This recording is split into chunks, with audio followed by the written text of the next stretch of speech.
Do you ever set something down and then you just for the life of you cannot find where you put it? What is happening? This is magic. This has to be not real. Oops. Some Fix Plus in my coffee. Cool. I literally have goosebumps. Hey guys, and welcome to this week's Get Ready With Me in TV Bachelorette edition. So as you can see, we already have brows on. We're gonna be doing eyes first today. I never do eyes first, but I thought let's mix it up today. And let's chat about this episode. It was a good episode. So the episode starts with, the guys reflecting on what has happened in the last week. It ended off with 5 men going home last week. So it was a little bit, crazy to see that many guys go. And Hunter was one of them, so he was the last villain. I don't really think he was that bad of a guy. He just had such a cocky attitude and he was caught in some lies. I think he just was trying to make himself look better, but it obviously backfired. So he's gone. I think the rest of the guys that are left, which are Greg, Michael, Blake, Andrew S, Mike P, Brendan, and is that it? Justin as well. I think all of them are great guys. Katie is excited about what's to come. She is struggling a little bit with the decision because this is the last week of group dates. After this week, it's hometowns. So then things really start to get serious. There's 2 guys that haven't had a one-on-one. Does she give, because there's 2 one-on-ones this week, does she give them both one, or does she focus on the relationships she's already building and to make them stronger? The date card comes, and obviously Mike P and Brendan are both hoping to hear their name because they haven't had a one-on-one. The date card comes, as I said, and Greg gets the date. He was the very first one-on-one, so clearly she liked him from the get-go. But it's been a long time since their one-on-one, and he's also been struggling a little bit. I think it's just the fact that he got a one-on-one so early and really started to fall for her, had that one-on-one time and developed those feelings. I think he genuinely really likes her, and I think he's very out of his comfort zone when it comes to being just even on a TV show. I do kind of understand, if you're out of your comfort zone to begin with, then you fall for the girl, you get your one-on-one, but then you have to wait weeks and weeks and weeks watching these other guys go on one-on-ones, come home smiling, they kissed her, you're on group dates, you're seeing all these men with her. It would be hard. I do get it. Obviously, the rest of the guys are kind of jealous. Blake even made a comment that he knows that there's nobody else that has the relationship that he has with her, which is pretty bold because he came in only a couple weeks ago. But I think he just feels so strongly for her. But he said, a one-on-one could change that for a relationship. It could grow it. The guys that hadn't even had a one-on-one yet, they were definitely jealous. And then I laughed because Hunter totally called it. He was totally judged for kind of playing the game, which I do agree. You're not there to predict what's to happen or ooh, this has happened before. Do you think it's going to happen? But at the same time, really what was so wrong with that? Like I said multiple times, I didn't really think that was such a big deal. I was more your attitude, your cockiness, your aggressive, abrasive personality. That was what I was you can go. But anyways, he's gone. So moving on. I just thought it was funny because he called it. Superfan Hunter, he called it. Date time.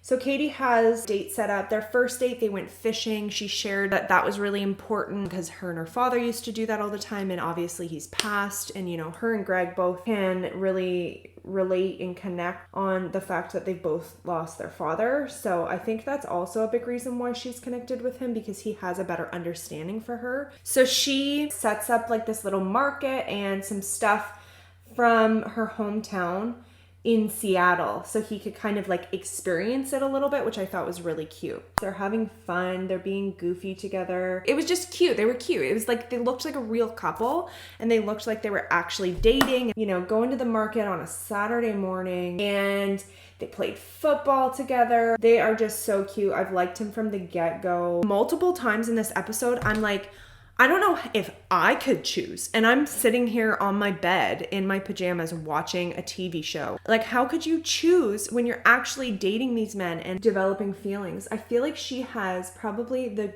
best group of guys I've ever seen on the show. I don't know. I feel like I would have a hard time choosing, let alone I can only imagine how she feels. At this point, could see her with any of them. Katie made the comment that she doesn't think she could have gone another day without seeing him. Katie actually also shares in the evening portion, like at their dinner part of their date, she does share that she's actually had a lot of fear throughout the process that he's going to leave because, you know, he's been pretty openly distraught about it. Like he's been openly struggling. And I think she was worried that it would kind of become too much for him and that he would leave. And she did make a comment like even just a couple weeks ago that one of her biggest fears was Greg leaving. Greg does go a little bit more in depth of how he's dealt with, you know, insecurities his whole life and how it's something that he's kind of struggled with his whole life. So you do learn more about him and you know, you kind of understand why he acts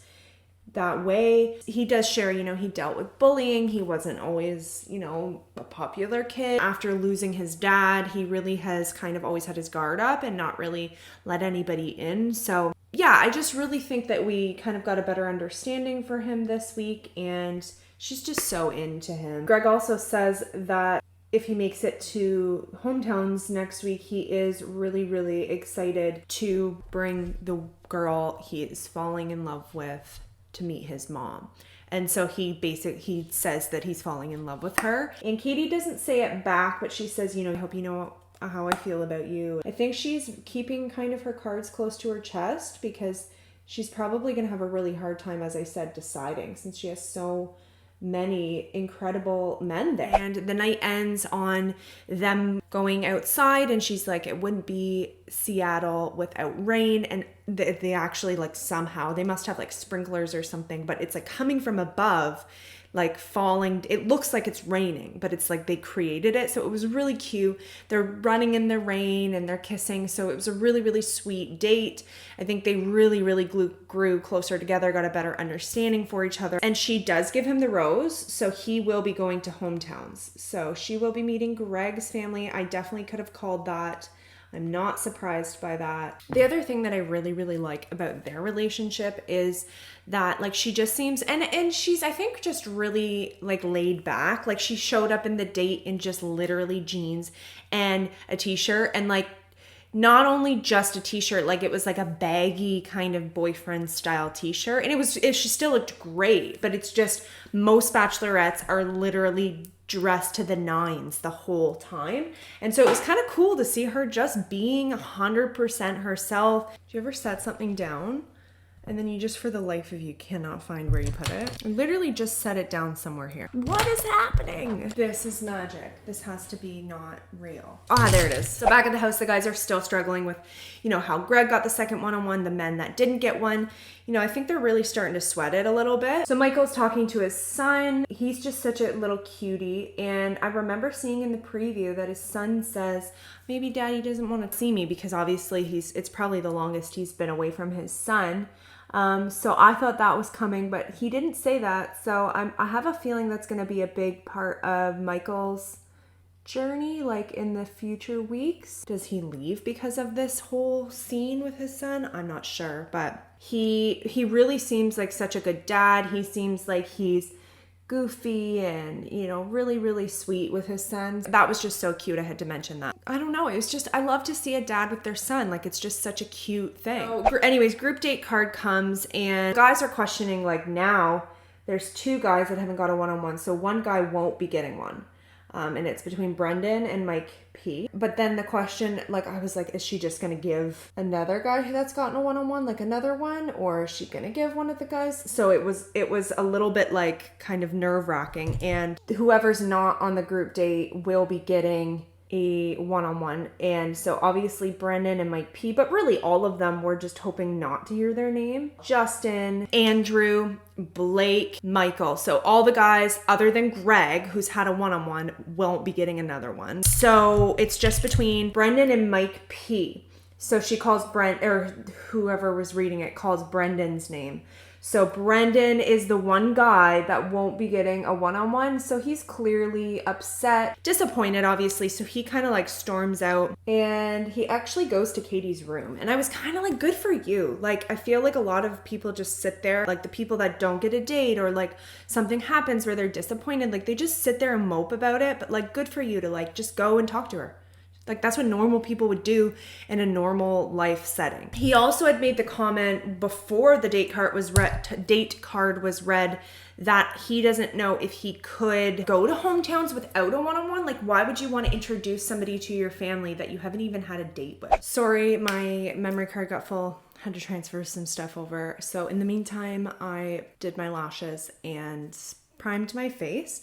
So we're just gonna pick up where we left off. Long story short, Brendan goes and talks to Katie, and I think he kind of just wanted to see where she stood. He was positive about where the conversation was gonna go, but I immediately had a feeling he was gonna go home.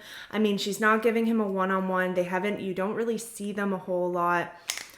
I could understand why maybe she would want to send him home. Like, it didn't look like they really were as close as a lot of the other relationships. And then plus without a one-on-one, not looking super good for you, Brendan. She basically kind of cuts him off and says, you know, I really have admired you from the beginning. You're very bold, blah, blah, blah. But long story short, breaks the news that their relationship just isn't as far along as a lot of the other guys. She's like, you know, I just can't see it getting there for hometowns. And she's like, and I don't want to waste your time, which I think is good for her to do. So then the group date. So basically she just said, you know, it's been stressful not only for her, but she's like, I'm sure it's been hard for them as well. So she really wants to have fun. So she has like this art exhibit set up. So this girl who is an artist painted all these portraits and she has them all set up. And it's all like, looks like flowers or like things like that, but they all kind of have a similar shape to a vagina. I don't know how that has much to do with the whole date, but I think it was just like expressing yourself, it's just, again, Katie's very open about her sexuality, and I think she's really trying to make it more, you know, accepted.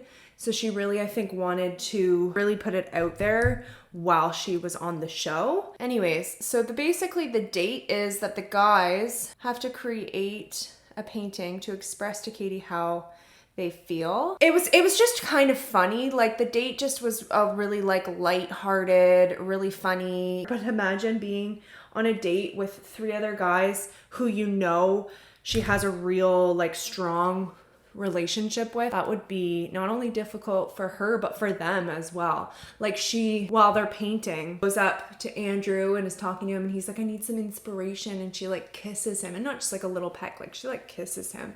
And like Justin has his iconic facial expressions. If you're watching and you missed my past episodes, there was like a post by the Bachelorette on Instagram, and Katie had tweeted saying she wanted GIFs of just of Justin's facial expression, and so they did it for her, and oh my goodness, it was the funniest thing. Like, I didn't realize how expressive he was. Like, he makes facial expressions all the time, and it is so funny. I love it. That has nothing to do with what we're talking about, but I just had to mention it because I just die every time. So Michael is the only one that doesn't paint. So he makes a sculpture, and when he presents it, he calls it the rear view.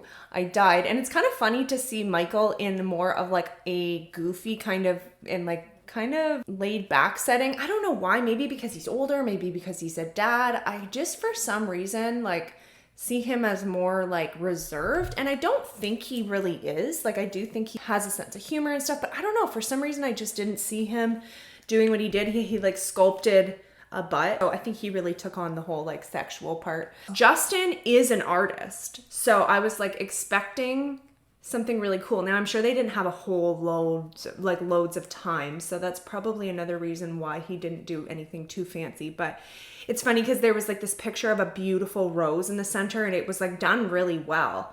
And then there was like these like stick figures around it. So it was like weird to see a beautiful painting in the middle surrounded. Like, he probably just didn't have time, but his was like a painting of his journey. So it started with like emptiness, and then he met her and had a picture of their wedding, and it was cute. It was funny. Andrew did a picture of, I don't know what it was, to be honest with you. I think it kind of looks like an avocado or like a mango or like some sort of fruit or vegetable, I'm not sure. But anyways, he had like a picture of that and then a picture of his face with his like tongue out. And it kind of was a little like had some innuendos, like it kind of looked a little bit risque. But it was also not only that, but it was also they're both foodies. So it was to show their mutual love for foods, which I thought was cute. And then there's Blake. And Blake it was completely blacked out. So it must have been quite sexual. I think they really actually have quite similar personalities, so I could really see him going far. That was the date. They just had a lot of fun. So then, the evening portion, she's like, this is where things are going to get more serious. And, I think actually not only she had questions and wanted to, really discuss the more serious things with the guys as things were getting more serious in the process, but I think the guys also had a lot of questions because it's not just her that's choosing, like it's their relationship as well. Even though you like the person, you do still want to have those serious conversations. Like what if they, really disagree with something that's important to you?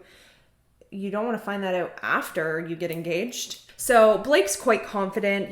He was strongly suggesting that he would be around the next week. And he said that he can really just see their relationship. Now he did say, like, I'm not in love right now. But he's like, but the way that it's going, it's inevitable that it's going to happen, which I feel like that's a really, really honest answer. He just came weeks ago, so you're maybe not going to be in love. But I do think that maybe something you wouldn't openly go out and like say. I don't know. I feel like he kind of bit his tongue there. I think it might have made her a little bit hesitant. Like she said, she wasn't 100% sure if they were maybe quite as far along as the other guys since he wasn't there as long, which I think is a valid concern. But you can see that they both really are into each other. Justin brought her a painting, so he clearly had been working on it. It was like a beautiful rose with butterflies, and he said that it kind of, I forget exactly how he worded it, but almost like his evolution or something, and his progression of him opening up and sharing his emotions and his feelings. And it was just really, really sweet. They really seem to have a really deep connection as well. And I feel like it kind of, for a while there, you didn't see him a whole lot. And then he just kind of like came out and they really seemed to be close. So that's kind of cute. Andrew, he's a football player. So he does kind of share that football's been like his whole entire life. Typically when athletes like that, when that's their whole life, whenever they kind of stop, it can kind of feel like a void in their life. It's not like a lifelong career, even though it might be your passion, because it's such a physical thing. I don't think he necessarily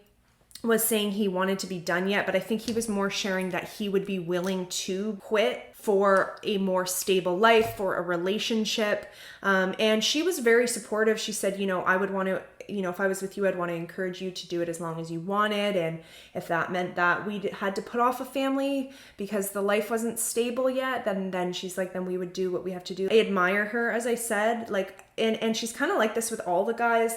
Like whatever they might be concerned about, she's like, we'll figure it out together. Like she seems like a very supportive and nurturing and like understanding person. It seems like she's quite ready for a relationship. Like she's willing to just, if she were to be in love, she would make it work no matter what, which is obviously going to be something you want in a spouse. So not only did her and Andrew S have a really, really, positive conversation, but also Andrew had this little like setup for her outside. So he takes her outside, and if you remember their one-on-one was like late at night in the woods. There was like lights hanging off the trees, and she had like letters hanging from the trees, and they had to like pick them out and answer questions. So he had one in like these lights hanging outside, and she grabs it and she opens it and it says, "I'm falling for you." And again, she doesn't say it back. She hasn't said it to anybody yet. It clearly means a lot to her. It's really cute to see these guys like really stepping up their game, and they're clearly falling for her. So yeah, it was really, really cute. The last person she talks to is Michael. And, we know he's a dad, and they've had conversations before where she says, if I'm handing you a rose, I know I'm also giving a rose to James, which is his son's name. And I think that's really sweet. She's very supportive in that relationship as well.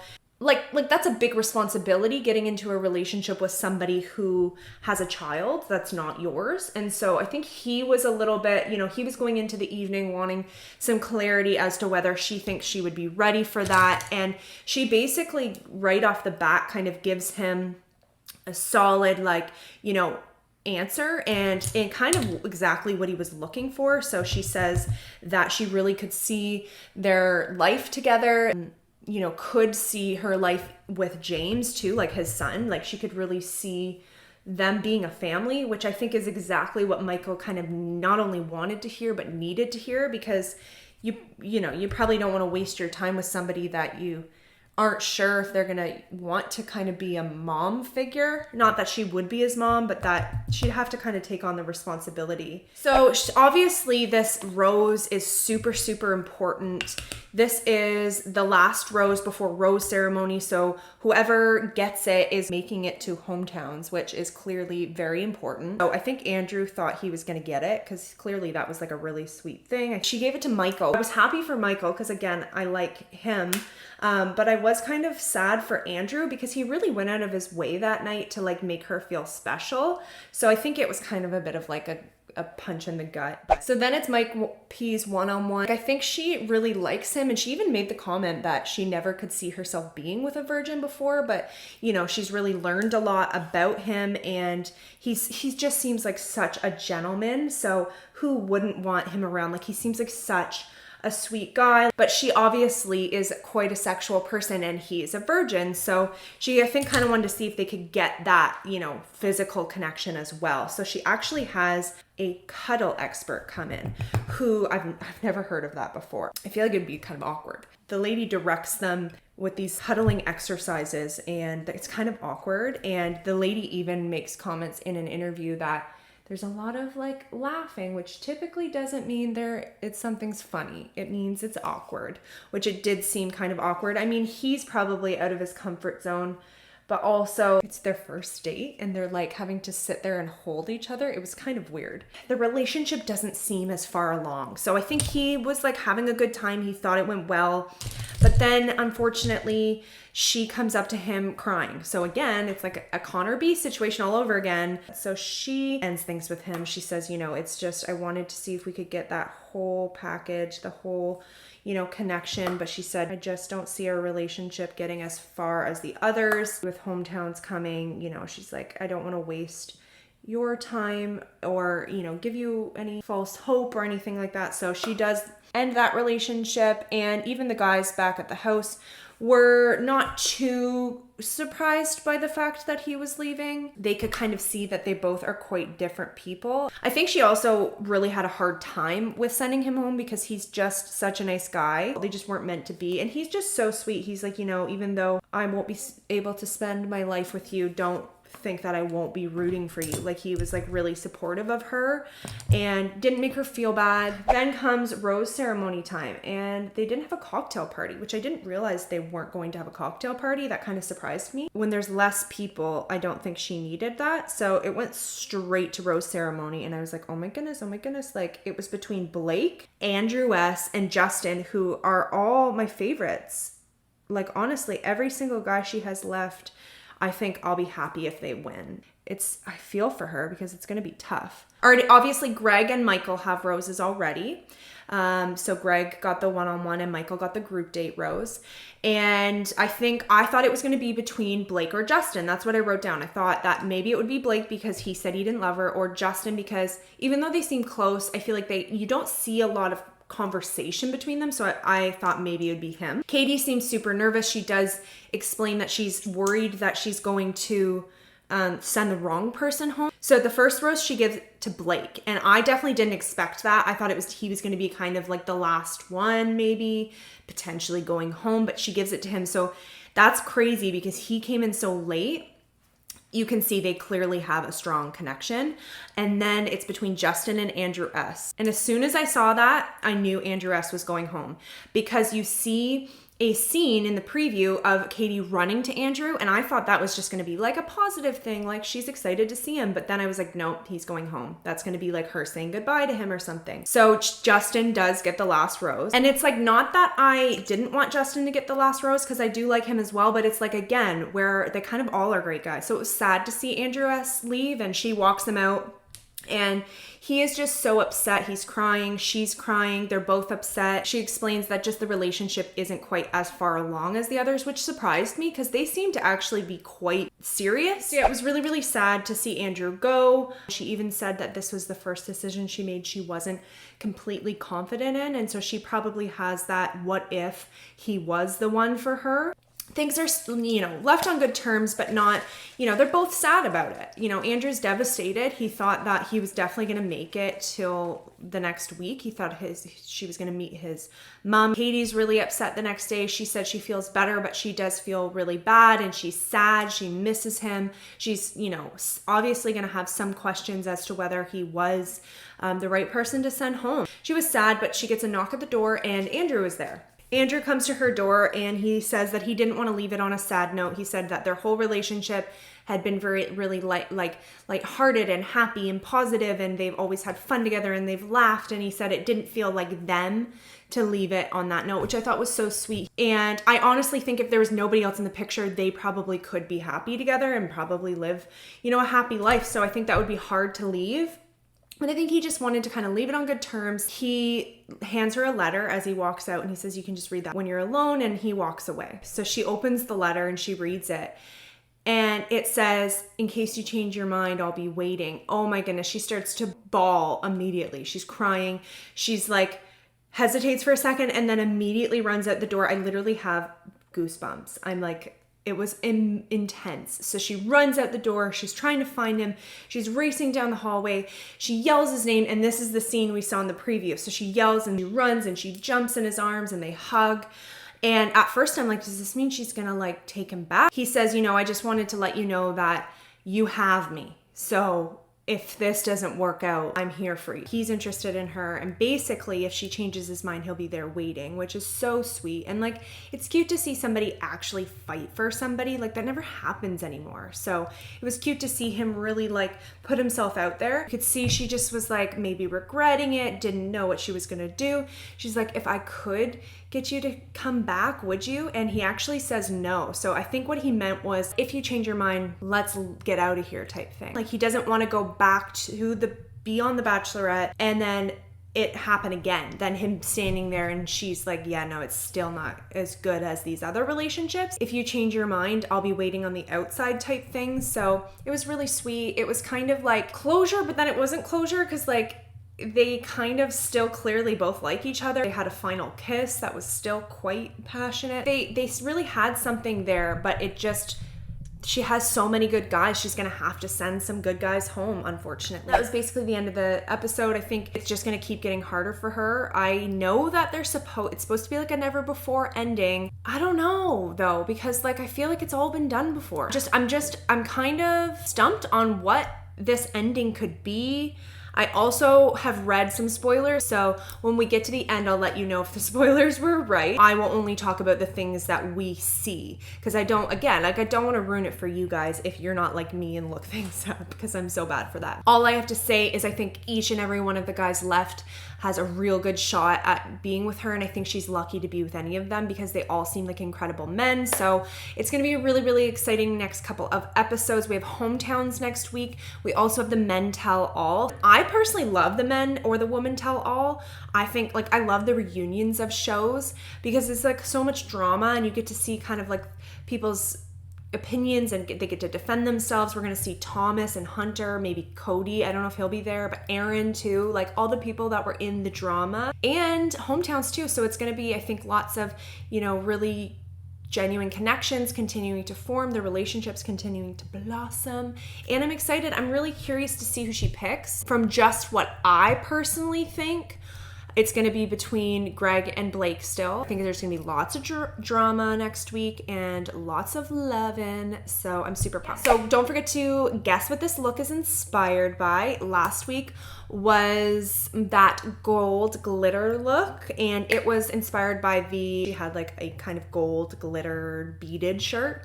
So it was inspired by that. Comment below what your thoughts on the episode were. I really do love to hear from you guys as well. So I hope you guys enjoyed this video. I hope you guys are enjoying this series. Bachelor in Paradise is starting August something. I wonder if this will be over before Bachelor in Paradise. What do you guys think? Do you want me to do Bachelor in Paradise as well? I think that would be even more fun. There'd be so much more to talk about because there's like so many different relationships forming. So let me know down below if you want me to do this series again with Bachelor in Paradise. Don't forget to subscribe to my channel and give this video a thumbs up for me. Thanks so much, guys. Have a wonderful day, and I'll see you guys next time. Bye.